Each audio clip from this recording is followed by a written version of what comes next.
ایک سوال بہت نازک ہے، ہم بیان تو کر دیتے ہیں بھیا، لیکن اس طرح کی چیزیں جو ہے نا یہ بہت نازک ہوتی ہیں، اور اس لیے کر رہے ہیں کہ شاید اس کا جواب ملنا بھی دشوار ہو۔ اب انہوں نے کہا کہ سر محمدی کیا ہے؟ سر محمدی کیا ہے؟ حضور اقدس صلی اللہ علیہ وسلم کا راز کیا ہے؟ صوفیہ یہ لفظ استعمال کرتے ہیں حقیقت محمدی میں اور حقیقت احمدی میں، اور نقشبندیہ سلسلے کے ہمارے مشائخ جو آخری مراقبات کراتے ہیں وہ ہوتے ہیں حقائق الہیہ پہ یا حقائق نبوت پہ۔ دو شاخیں بن جاتی ہیں، اور مراقبات میں ایک مقام ایسا یقینی طور پہ آتا ہے جبکہ شیخ پہ منکشف ہوتا ہے کہ اس آدمی کی طبیعت کدھر کو چل رہی ہے، اور اسے کس طرح واصل اللہ بنانا چاہیے، ولایت کی کون سی نسبت اس میں منتقل ہو جائے گی۔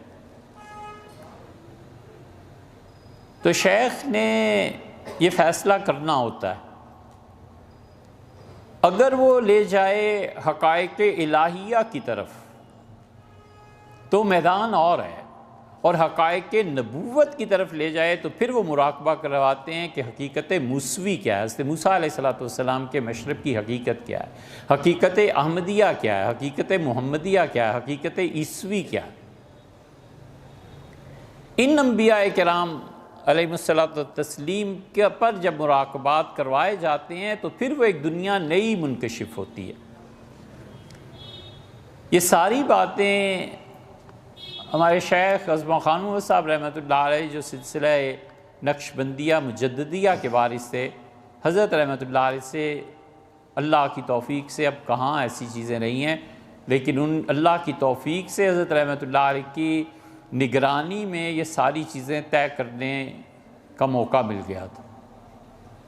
تو ہم نے ان سے دریافت فرمایا تھا، ہمیں لینا کیا کسی سے اور دینا کیا، لیکن ممکن ہے یہ باتیں کسی کے کام آئیں۔ ہم نے حضرت رحمۃ اللہ سے فرمایا تھا تو کہ اس مقام پہ پہنچ کے مجھ سے فرمایا، خود ہی فرمایا کہ اب حقائق کو شروع کریں۔ تو عرض کیا حضرت کون سے حقائق کو؟ تو ہنس پڑے، فرمایا دونوں، حقائق نبوت بھی اور حقائق الہیہ بھی۔ پھر اس پہ جو کچھ سمجھاتے رہے وہ یہ چیز ہے، حقیقت محمدیہ کیا ہے، سر محمدی کیا ہے۔ بات یہ ہے کہ اللہ تعالیٰ نے اس کائنات کو پیدا کیا، ہم سب ایک عالم برزخ میں ہیں، انبیاء علیہ السلام بھی جو دنیا سے گزر گئے، اللہ کی موجودہ مخلوق بھی، ہم سب دنیا اور آخرت کے درمیان ایک جہان میں۔ اللہ نے جب تخلیق کا ارادہ فرمایا کہ وہ پیدا کرے تو سب سے پہلی چیز کائنات میں کیا پیدا کی گئی؟ محدثین نے کہا سب سے پہلی چیز عقل پیدا کی گئی۔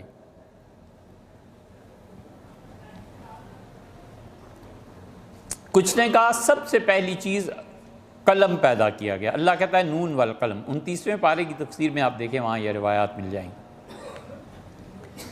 صوفیہ نے کہا سب سے پہلی چیز اس کائنات میں حضور اقدس صلی اللہ علیہ وسلم کا نور پیدا کیا گیا۔ نور بمعنی روح کے، اسی لیے فرمایا اول ما خلق اللہ نوری، اول ما خلق اللہ نوری، سب سے پہلی چیز جو اللہ نے اس کائنات میں پیدا کی میرا نور تھا۔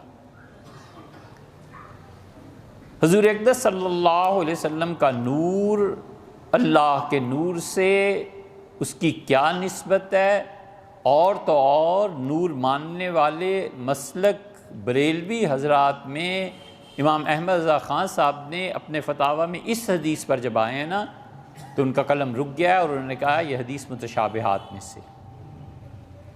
پہلی چیز جو پیدا ہوئی صوفیہ کے نزدیک حضور اقدس صلی اللہ علیہ وسلم کی روح تھی۔ اللہ نے پہلی چیز اگر رسول اللہ صلی اللہ علیہ وسلم کی روح مبارکہ پیدا کی ہے تو وہ روح جو ہے حق اور خلق کے درمیان ایک واسطہ ہے۔ اس روح مبارکہ کا ایک سرا جا کر ملتا ہے حقائق الہیہ کی طرف، اور دوسرا سرا اس کا خلق خدا کی طرف ملتا ہے۔ اس لیے حقیقت محمدیہ جو ہے نا، سر محمدی جسے آپ کہہ رہے ہیں، وہ اپنے علو شان میں ایک طرف اللہ کے حقائق کے ساتھ منسلک ہے اور دوسری طرف وہ خلق خدا کی ہدایت کے لیے ان کے ساتھ منسلک ہے۔ اس روح مبارکہ میں اللہ کی حق کی نسبت، یہ بڑی گہری بات ہے، حضرت رحمۃ اللہ نے سمجھائی تھی۔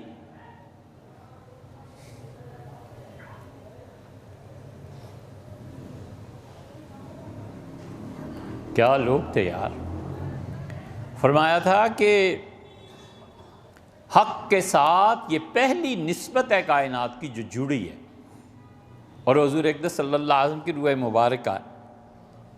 اب اس برزخ میں ایک طرف حق تعالی شانو اور مرتبہ خلق میں ذات محمدی جامع۔ اس حقیقت محمدیہ کا کبھی عروج ہے، کبھی نزول ہے۔ عروج میں جب یہ حقیقت محمدیہ ہوتی ہے تو یہ حقائق الہیہ میں جا ملتی ہے، اور نزول میں جب آتی ہے تو اس کا تعلق خلق خدا سے ہو جاتا ہے۔ یہی وہ راز ہے کہ جو لوگ جاتے ہیں زائرین اور جا کر سلام پیش کرتے ہیں تو حضور اقدس صلی اللہ علیہ وسلم اس رفاقت اعلیٰ میں جو کچھ مشاہدہ فرما رہے ہوتے ہیں، روح مبارکہ کبھی خلق کی طرف متوجہ ہوتی ہے تو سلام کا جواب دیتی ہے۔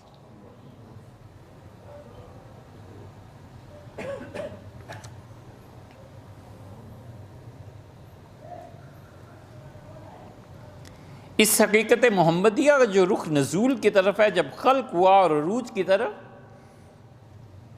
اس حقیقت محمدیہ میں غالباً ہمارا خیال ہے غالباً سب سے پہلا آدمی جس نے اس مراقبے کو بہت گہرائی میں گئے ہیں وہ حضرت مجدد الفسانی سرہندی رحمۃ اللہ علیہ۔ حضرت مجدد رحمۃ اللہ جب ڈوبے ہیں اس سمندر میں تو انہوں نے کہا حقیقت محمدیہ بھی ہے اور حقیقت احمدیہ بھی ہے، اور ایک ہی حقیقت کے دو رخ ہیں، اور حقیقت محمدیہ یہ زمانہ اول میں ظاہر ہوئی اور حقیقت احمدیہ آخری زمانے میں ظاہر ہوئی۔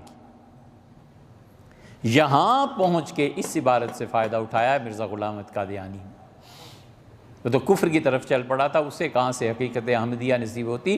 حقیقت احمدیہ کوئی فرد تھوڑی ہے۔ اس نے کہا دیکھو حضرت مجدد رحمۃ اللہ کہتے ہیں کہ حقیقت محمدیہ پہلے زمانے میں تھی، ہم بھی مانتے ہیں، مرزا ہی کہتے ہیں۔ مرزا طاہر نے بھی اس پہ بحث کیا، یہ مرزا طاہر نے بہت پڑھا لکھا آدمی تھا، اس نے کہا حقیقت محمدیہ پہ ہم سب متفق ہیں، حقیقت احمدیہ پہ جب تم بات کرتے ہو تو حقیقت احمدیہ کا پہلا پرتو جو اس دنیا میں ظاہر ہوا ہے وہ یہ تھا مرزا غلام احمد قادیانی۔